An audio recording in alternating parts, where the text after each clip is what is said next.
Hello everyone, सो Aditya vision पे आज हम डिस्कशन करेंगे कंपनी के Q2 के रिजल्ट एंड उससे भी इंपॉर्टेंट इस चैलेंजिंग एनवायरनमेंट के बाद H2 के लिए कैसी कमेंट्री है मैनेजमेंट की, ओवरऑल कैसा गाइडेंस है एंड कैसी अपॉर्चुनिटी लगती है, इन सारी चीज़ों पे डिस्कशन करेंगे।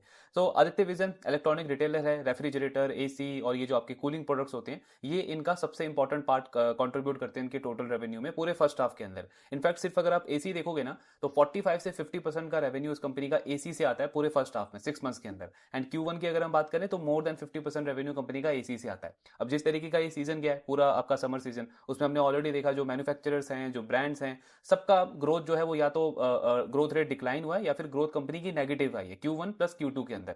वहां पे आदित्य विजन का जो Q1 का नंबर था ना, वीक जरूर था, म्यूटेड नंबर्स जरूर थे, लेकिन स्टिल एक्सपेक्टेशन से बहुत बेटर नंबर्स इन्होंने रिपोर्ट करे थे। 8-9% के आसपास की ग्रोथ थी इतने चैलेंजिंग एनवायरमेंट के अंदर भी। सो अभी देखते हैं इनके Q2 के पहले नंबर्स कैसे इन्होंने डिलीवर करे हैं। तो एक तो ये सेम चीज इन्होंने Q1 के पीपीटी में भी सबसे स्टार्टिंग में ऐड करा था कि आपका जो रेनफॉल है और इस कंपनी के जो 3 मेन स्टेट्स हैं यहीं पे इनकी प्रेजेंस है। बिहार जहाँ पे इनका एक तरीके का मोनोपोली है, मोर देन 50% का मार्केट शेयर है। झारखंड में कंपनी नंबर 1 इलेक्ट्रॉनिक रिटेलर है। एंड उसके बाद में यूपी में इन्होंने पिछले 1.5-2 साल से बहुत एग्रेसिव एक्सपेंशन किया है। तो तीनों स्टेट्स के अंदर कंपनी क्या कह रही है, ये जो जुलाई से सितंबर का पीरियड है प्लस वो जो अप्रैल से जून का पीरियड जो हमने Q1 में देखा था, नॉर्मल लेवल से काफी ज्यादा यहाँ पे रेनफॉल हुआ है तीनों स्टेट्स के अंदर। इसकी वजह से क्या हुआ है, जो आपका टेम्परेचर यहाँ पे नॉर्मल ईयर में होता है उसके कंपैरिजन में बहुत ज्यादा डिक्लाइन देखने को मिला है, चाहे बिहार हो, यूपी हो या झारखंड हो। तो एक तरीके से वही इंडिकेटर है ना कि डिमांड आपकी वीक हो जाएगी, बिकॉज एसी जो इनके बिजनेस में लगभग आधा रेवेन्यू लाता है फर्स्ट हाफ के अंदर, वो अभी भी एक आपका मतलब वो ट्रिगर उसको उसको चाहिए कंज्यूमर को। अगर एसी परचेज करना है तो एक उनको स्ट्रॉन्ग समर सीजन चाहिए, वो बाइंग डिसीजन ट्रिगर होने के लिए। तो ऐसे एनवायरमेंट में आपका वो चीज जो है वो काफी इंपैक्ट हुई है। बट सबसे बड़ी चीज क्या हुई है, आपका जीएसटी रिवाइवल, मतलब जीएसटी 28% से 18% हो गया और मैनेजमेंट क्या बोल रहा है, जो आपके रिटेल के प्राइसेस कट हो गए इन सारे प्रोडक्ट्स के, डिमांड में हमको उसकी वजह से एक अच्छा अपटिक देखने को मिला है। नंबर्स कैसे डिलीवर करे हैं इन्होंने, तो Q2 में 22% की ग्रोथ इन्होंने डिलीवर करी है। ये एक्चुअली में बहुत बहुत ज्यादा अच्छे नंबर्स हैं, बिकॉज हमने जैसे कितने सारे मैन्युफैक्चरर्स को डिस्कस किया, ब्रांड्स के नंबर भी देखोगे, वोल्टास हो, सिम्फनी हो, ब्लू स्टार हो, सबके ग्रोथ जो है या तो वही डिक्लाइन हुआ है या फिर नेगेटिव ग्रोथ उन्होंने रिपोर्ट करी है 30-40% की। तो उस एनवायरमेंट में भी 22% का ग्रोथ इन्होंने रिपोर्ट करा है Q2 के अंदर, तो बहुत अच्छे नंबर्स है। Margin of course last year से थोड़े से कंपनी के डिक्लाइन हुए हैं, 15% की बिट्टा ग्रोथ है। पैट में भी कुछ खास ग्रोथ नहीं दिखेगी, वाई वाई मार्जिन थोड़े से डिप हुए हैं कंपनी के। बट ओवरऑल टॉप लाइन का ग्रोथ अगर हम देखें इसमें बहुत अच्छा कमबैक कंपनी ने किया है। पूरे फर्स्ट हाफ में 10% की ग्रोथ है, क्योंकि Q1 में 8% का ग्रोथ था, लेकिन सेकंड क्वार्टर में एक अच्छा कमबैक किया कंपनी ने। इबिट्टा और पैट के मार्जिन आपको सेम दिखेंगे, थोड़े से वाई वाई लेवल पे डिक्लाइन हुए हैं। स्टोर लेवल मैट्रिक्स कैसे हैं, तो एसएसजी कंपनी का फर्स्ट क्वार्टर में तो नेगेटिव था, ओवरऑल ग्रोथ ही सिर्फ 8% की थी और उसमें भी बड़ा पार्ट था जो नए स्टोर्स कंपनी ने ओपन करे, तो एसएसजी Q1 में नेगेटिव था। लेकिन Q2 में 12% का एसएसजी इन्होंने लगभग रिपोर्ट करा है, जिससे पूरे फर्स्ट हाफ का एसएसजी आपका 2% के आसपास है। इनवॉइस कट यानी number of invoices, volume growth एक तरीके से 8% का रहा है कंपनी का। देन प्रोडक्ट मिक्स में अगर हम एक चीज ऑब्जर्व करें ना, तो ये जो I mean home and entertainment solution वाला जो इनका सेगमेंट है, ये जनरली 2/3 इनके रेवेन्यू में कंट्रीब्यूट करता है हर एक साल। इस बार इसका कंट्रीब्यूशन कम होकर के 61% हो गया, क्योंकि वही रेफ्रिजरेटर, फ्रिज, एयर कूलर, इनकी सेल्स काफी कम हुई है आपकी पूरे फर्स्ट हाफ के अंदर। लेकिन इसकी जगह जो डिजिटल गैजेट्स हैं आपके, लैपटॉप वगैरह, स्मार्टफोन वगैरह, उनका सेल्स का कंट्रीब्यूशन बढ़ गया 18% से 21%। स्टोर काउंट अभी भी कंपनी ने 20 से 21% से एक्सपैंड किया है। Q1 में इन्होंने लगभग 4 नए स्टोर्स ओपन करे थे, Q2 में इन्होंने 9 के आसपास नए स्टोर्स ओपन करे, तो टोटल 13 स्टोर्स अभी भी कंपनी ने पूरे फर्स्ट हाफ में ओपन किए हैं। देन बाकी डेट वगैरह का कोई इशू है नहीं। एक आपको दिखेगा इन्वेंट्री कंपनी की अभी भी काफी हायर लेवल पे है, अब इसका क्या इन्होंने आगे कमेंट्री दिया है उस पर डिस्कस करते हैं। सो नंबर्स अगर हम देखें ओवरऑल तो काफी स्ट्रॉन्ग नंबर्स हैं। आई मीन ऑफकोर्स मार्जिन आप देखोगे, प्रॉफिटेबिलिटी देखोगे, थोड़ा सा डिप हुआ है, लेकिन इतनी चैलेंजिंग एनवायरमेंट में जहां कंपनी ने लॉस रिपोर्ट किया है वहां पे इनके ये नंबर्स बहुत बहुत ज्यादा अच्छे लगते हैं। अब देखते हैं मैनेजमेंट की कैसी कमेंट्री है। तो एक तो इनका कहना है ये जो नंबर्स थोड़े से हमारे वीक रहे हैं, दो उसका रीजन है। पहला तो आपका वो वेदर काफी खराब था, मतलब काफी लंबा मानसून चला, प्री मानसून हो गया और वो मानसून बहुत लंबे टाइम तक चला, उसकी वजह से डिमांड काफी इंपैक्ट हुई। दूसरा, जैसे हमने काफी सारे रिटेलर्स और कंज्यूमर से सुना ना कि जीएसटी रेट कट जो अनाउंस हुआ और जो एग्जैक्ट उसका इंप्लीमेंटेशन हुआ, इसमें बहुत बड़ा गैप था। अनाउंस हुआ आपका 15th ऑफ अगस्त को, इंप्लीमेंट हुआ आपका 22nd ऑफ सितंबर को, मतलब बिल्कुल Q2 आपका खत्म ही हो गया। तो उसकी वजह से कंपनी का कहना है कि फर्स्ट हाफ हमारा और ज्यादा स्लो हो गया, जो कंज्यूमर्स थे उन्होंने अपने परचेजिंग डिसीजन को और ज्यादा थोड़ा सा डिले कर दिया। लेकिन जो आपका ये नवरात्रि इस बार प्रीपोन हो गए, आई मीन लास्ट ईयर के कंपैरिजन में, उससे कंपनी को एक बहुत अच्छा एडवांटेज मिला एंड Q2 इन्होंने स्ट्रॉन्ग नोट पे एंड किया। सेम जैसे पीएन गडगिल ने बोला कि Q2 का स्टार्ट हमारे लिए वीक हुआ था, लेकिन जब एंड किया तो ये प्री फेस्टिव सीजन की वजह से काफी अच्छे नोट पे हमने एंड किया उसको। तो ओवरऑल क्वार्टर का एंड काफी अच्छा रहा कंपनी के लिए। इनका ये मार्जिन पे क्यों इंपैक्ट देखने को मिला है, क्योंकि सेल्स मिक्स चेंज हुआ जो हमने डिस्कस किया। वैसे एक अच्छी चीज क्या है आदित्य विजन के लिए, जनरली रिटेलर्स क्या करते हैं, जब डिमांड स्लो होती है, फुटफॉल थोड़ा सा वीक होता है, तो कंपनीज ना डिस्काउंट ज्यादा देती है, यानी मतलब आपको ग्रॉस मार्जिन में ज्यादा इंपैक्ट देखने को मिलेगा, प्लस प्रमोशन ऑफर्स भी वो ज्यादा देते हैं। तो आईटी विजन ने वैसी कोई चीज नहीं करी है, सेल्स ऑर्गेनिकली काफी अच्छी ग्रो करी है कंपनी की। जो मार्जिन में थोड़ा सा डिक्लाइन हमने देखा है वो इनके प्रोडक्ट मिक्स की वजह से देखा है। जो एसी का सेल्स इनका इस साल फर्स्ट हाफ में अगर आप देखोगे तो सिर्फ 34% रहा है, लास्ट ईयर ये 48% था, और एसी में इनके मार्जिन बेटर होते हैं बाकी प्रोडक्ट्स के कंपैरिजन में। तो इसीलिए क्योंकि प्रोडक्ट मिक्स चेंज हुआ, जो हमने भी देखा ना 65 से 61% हो गया आपका जो मतलब जो बड़े बड़े प्रोडक्ट्स होते हैं, तो उसकी वजह से कंपनी के मार्जिन थोड़े से डिप हुए हैं। अदरवाइज कंपनी का मतलब मोमेंटम वगैरह अच्छा चल रहा है। देन स्टोर एक्सपेंशन का क्या प्लान है इनका, तो पहले इनका गाइडेंस था कि 30 से 35 स्टोर्स हम पूरे साल में ओपन करेंगे, अभी 188 हो गया है। तो इनका कहना है कि 200 से ज्यादा स्टोर्स हम क्रॉस कर देंगे इस पूरे साल के अंदर, और सेकंड हाफ में 20 से 25 स्टोर्स हम ओपन करेंगे, यानी कि वो जो गाइडेंस था इनका 30 से 35 का, उसको इन्होंने मेंटेन रखा है। अब पॉइंट ये आता है कि आपका फर्स्ट हाफ जहां पे आपके ये कूलिंग प्रोडक्ट्स बहुत ज्यादा कंट्रीब्यूट करते हैं आपके टोटल सेल्स में, वो आपका लगभग कंप्लीट हो गया है। फर्स्ट हाफ में ज्यादा ग्रोथ नहीं आई, लेकिन इसके बाद भी कंपनी सेकंड हाफ के लिए 20 से 22 स्टोर्स और ओपन करने को देख रहा है। तो इतना बुलिशनेस क्यों है इनके डिमांड, इनके ओवरऑल कमेंट्री के अंदर। तो अगर आपने ये अभी बिहार का जो इलेक्शन हुआ है, स्टेट इलेक्शन, उसको अगर आपने थोड़ा बहुत फॉलो किया हो, तो वहां पे उनकी स्टेट गवर्नमेंट ने ना कुछ पॉलिसीज वहां पे ग्राउंड पे इंप्लीमेंट करी है, जिसको लेकर के इनकी मैनेजमेंट बहुत ज्यादा बुलिश है। तो एक तो वहां पे वो मुख्यमंत्री उद्यम योजना करके एक उन्होंने वो वहां पे स्कीम लॉन्च करी है वुमेन के लिए, जिसमें ऑलरेडी अभी तक उन्होंने 1.3 करोड़ वुमेन को ना 10,000 रुपीज जो है सबके अकाउंट में ट्रांसफर किया है। यानी टोटल अगर आप देखोगे तो 13,000 करोड़ जो कैश है वो 1.3 करोड़ टोटल वुमेन को मिला है, 10,000 सबको मिला है। तो इनका कहना है अभी वो स्कीम तो ये है कि आपको 10,000 अभी मिल गया, अब नेक्स्ट 6 मंथ्स में जब आप अपना बिजनेस स्टार्ट करोगे, अगर आप अपना बिजनेस स्टार्ट करते हो कोई भी, तो आपको गवर्नमेंट से ना 2 लाख रुपीज के आसपास का सपोर्ट और मिलेगा। अब उसमें और कोई टर्म्स कंडीशंस होंगी, लेकिन 10,000 ऑलरेडी उनको मिल चुका है। तो इससे इनकी मैनेजमेंट जो है ना वो बहुत ज्यादा बुलिश है, क्योंकि लगभग 13,000 करोड़ वहां पे उस स्टेट के अंदर आया है, और इनका सबसे ज्यादा प्रेजेंस वहीं पे है, सबसे स्ट्रॉन्ग प्रेजेंस वहीं पे है, 50% से ज्यादा का मार्केट शेयर है कंपनी का बिहार के अंदर।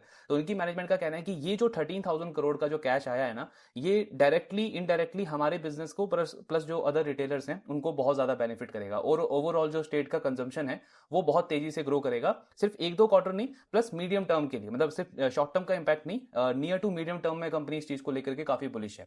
क्योंकि इनका कहना है कि ये जो वुमेन्स हैं ये कोई भी बिजनेस स्टार्ट करे, चाहे डेयरी का बिजनेस स्टार्ट करे, बुटीक करे, या कोई भी बिजनेस ये स्टार्ट करती हैं, इसमें ये बेसिक इलेक्ट्रॉनिक आइटम्स तो इनको चाहिए होगा, मतलब आपका डीप रेफ्रिजरेटर हो गया या नॉर्मल रेफ्रिजरेटर हो गया, रूम एसी हो गया आपका, या फिर आपका स्मार्टफोन हो गया, वो टैबलेट हो गया, या फिर लैपटॉप वगैरह हो गया, ये सारे प्रोडक्ट्स तो इनको चाहिए होंगे। तो कंपनी कह रही है कि डायरेक्टली इनडायरेक्टली हमारे बिजनेस के लिए ना बहुत बहुत ज्यादा बेनिफिशियल है, तो उसको लेकर के ये काफी बुलिश है। दूसरा एक और उन्होंने वहां की गवर्नमेंट ने किया है, मतलब पर हाउस होल्ड उन्होंने क्या किया है, जो अप टू 125 यूनिट्स आप इलेक्ट्रिसिटी यूज करते हो ना, उसको फ्री कर दिया है। अब अमाउंट टर्म्स में इनका कहना है कि पर हाउस होल्ड इससे 900 रुपीज के आसपास जो है वो कैश सेविंग होगा, यानी जो कैश आउटफ्लो होता था वो कैश वहां पे सेव होगा 900 रुपीज पर हाउस होल्ड। तो एक तरीके से वो भी कैश इन हैंड आपका इंक्रीज कर देगा। तीसरा एक और चीज किया है वहां की गवर्नमेंट ने, जितने भी आपके ये गवर्नमेंट एम्प्लॉयज हैं, प्लस जो जिनको पेंशन मिलता है गवर्नमेंट से, स्टेट गवर्नमेंट से, उनका पेंशन और सैलरी 30 से 35% वहां पे हाइक कर दिया, उसको इंक्रीज कर दिया है। तो वो भी आपका टोटल जो कैश इन हैंड है उसको इंक्रीज करेगा। तो ये तीनों पॉलिसीज वगैरह जो हैं, इससे इनकी मैनेजमेंट बहुत बुलिश है। इनका कहना है ओवरऑल वहां पे कंजम्पशन बहुत तेजी से बढ़ने वाला है आने वाले मंथ्स में, क्वार्टर्स में, एंड इसीलिए ये स्टोर एक्सपेंशन का जो गाइडेंस है उसको इन्होंने मेंटेन रखा है। इसके अलावा ये चीज उन्होंने पहले के कॉल में भी बोली थी कि FY25 का जो आपका बजट था उसमें मिडिल क्लास को जो बेनिफिट मिला 1 लाख करोड़ के आसपास का टैक्स में, वो भी एक तरीके से मल्टीप्लायर इफेक्ट क्रिएट करेगा पूरे रिटेलर्स के लिए। तो इन सारी चीजों के ऊपर मैनेजमेंट काफी बुलिश है, एंड इसीलिए इन्होंने ये 20 से 25% का 20 से 25 स्टोर का जो और एडिशनल गाइडेंस है उसको मेंटेन रखा है।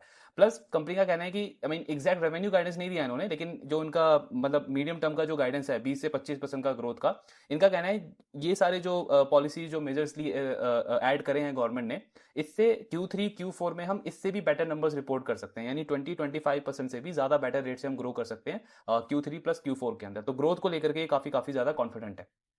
देन इन्वेंट्री लेवल इनके क्यों इतने हायर लेवल्स पे हैं, तो इनका कहना है कि हमारा अगर आप बिजनेस देखोगे ना, तो एक तो आपका वो नवरात्रि इस बार थोड़ा सा पहले हो गया, सितंबर में हो गया, लेकिन इसके अलावा बाकी जितने भी फेस्टिवल्स हैं वो सब आपके अक्टूबर में आते हैं।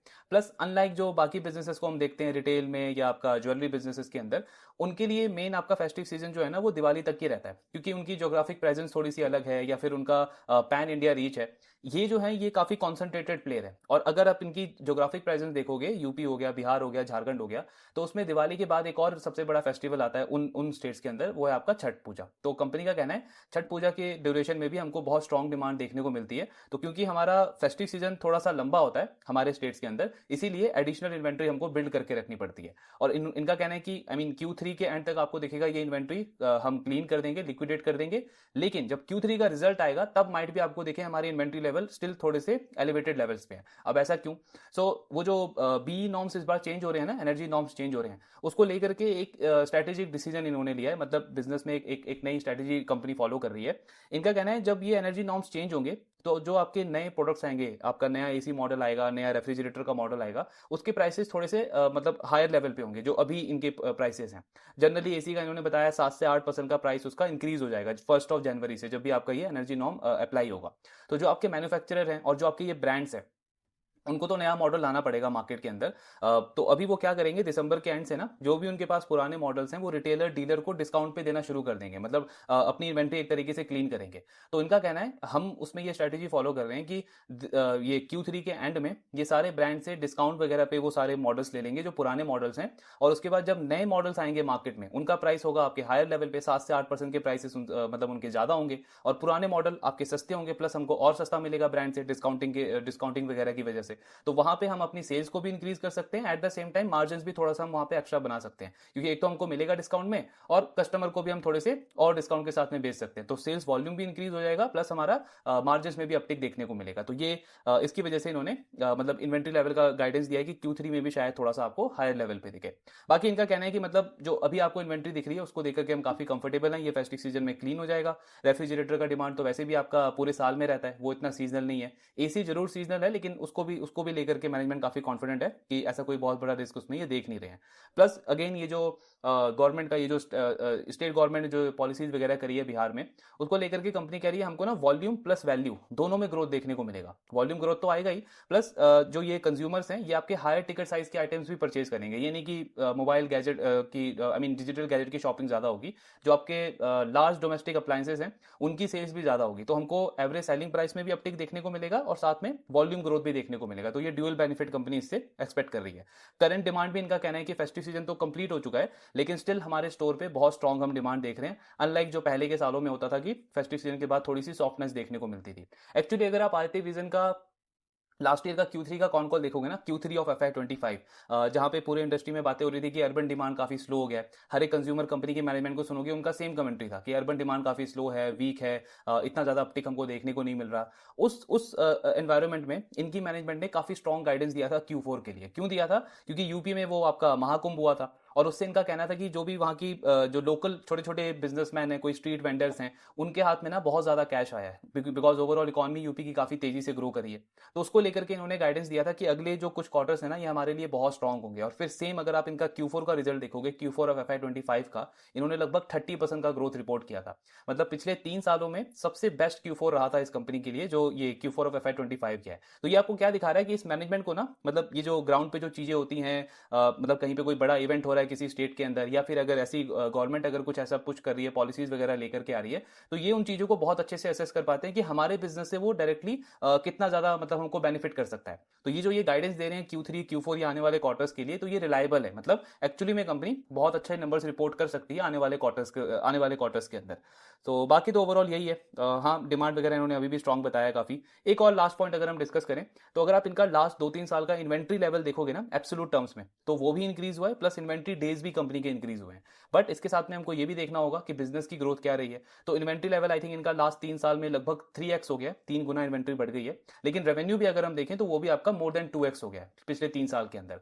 प्लस इन्वेंट्री आपका इसलिए भी बढ़ रहा है क्योंकि स्टोर एक्सपेंशन बहुत फास्ट है। आई थिंक 2-3 साल पहले कंपनी का टोटल स्टोर होता था 80-90 के आसपास, अभी हम देखें तो 200 के आसपास स्टोर्स होने वाले हैं। लास्ट 1 ईयर के अंदर इन्होंने लगभग 45 स्टोर्स ओपन करे हैं। तो जब आप इतने हायर रेट पे आप स्टोर ऐड करते जाते हो, प्लस इन्होंने जैसे बोला कि यूपी में अभी जो बड़ी सिटीज में ये कंपनी एक्सपैंड कर रही है, वहां पे स्टोर का साइज थोड़ा सा ये ज्यादा रख रहे हैं ताकि बड़े कस्टमर्स को, मतलब लार्ज नंबर ऑफ कस्टमर्स को वहां पे केटर कर पाए। तो इन सारी चीजों की वजह से आपकी इन्वेंट्री की रिक्वायरमेंट बढ़ जाती है। रिस्क कब होगा? जब कंपनी का इन्वेंट्री लेवल बढ़े, यानी कि इन्वेंट्री डेज इंक्रीज हो जाए, लेकिन बिजनेस का जो ग्रोथ है वो स्लो हो जाए, बिजनेस का जो सेल्स का नंबर है उसमें हमको डिक्लाइन देखने को मिले, तब वो एक रिस्क होगा, क्योंकि एक तरीके से कैश आपका स्टक हो गया बिजनेस के अंदर। यानी कि आने वाले टाइम के लिए अगर डिमांड बढ़ती भी है तो भी आप एक्सपैंड नहीं कर सकते बिना एक्सटर्नल फंडिंग के। एग्जिस्टिंग इन्वेंट्री आपको बहुत बड़े मार्जिन पे हिट लेके लिक्विडेट करना पड़ेगा, तब वो एक बड़ा रिस्क होगा। लेकिन जब तक बिजनेस का ग्रोथ कंसिस्टेंट है और मैनेजमेंट स्टोर एक्सपैंड करता जा रहा है, तो वो एक चीज ये क्लियरली रिफ्लेक्ट कर रहा है ना कि मैनेजमेंट कॉन्फिडेंट है कि नए स्टोर ऐड करने के बाद जो भी इन्वेंट्री वो बिल्ड कर रहे हैं उसको वो आराम से लिक्विडेट करके अपने रेवेन्यू में कन्वर्ट कर सकते हैं। तो ये ओवरऑल डिस्कशन था आईटी विजन के ऊपर।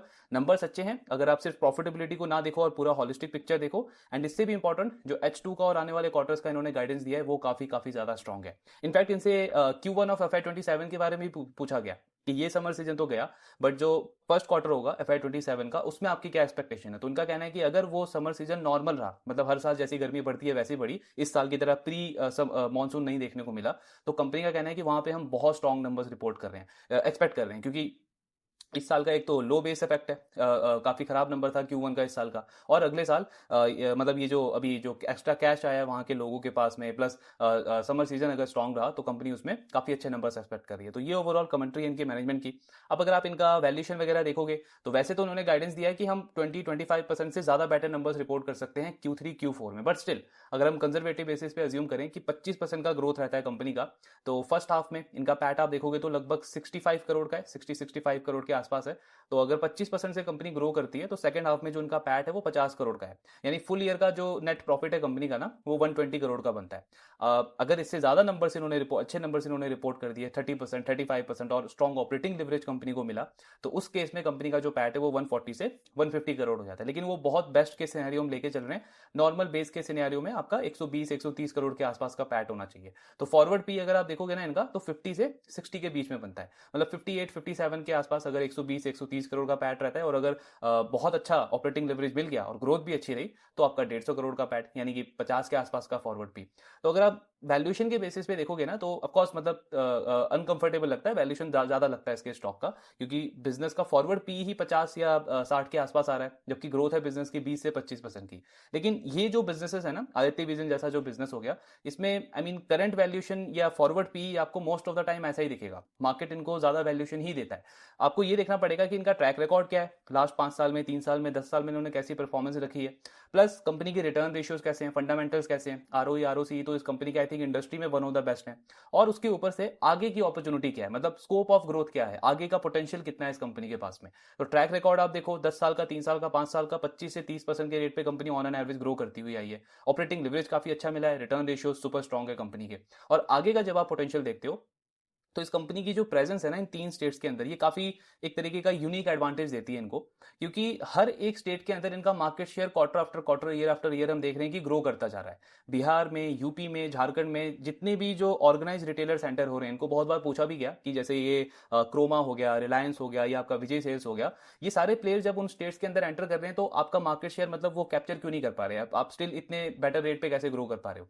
तो इनका कहना है कि जो हमारा लोकल फ्लेवर है ना, क्योंकि बिहार की कंपनी है, उनका कहना है कि ये तीनों स्टेट जो है वो नेबरहुड है एक तरीके का, मतलब तीनों में कल्चर काफी सिमिलर है।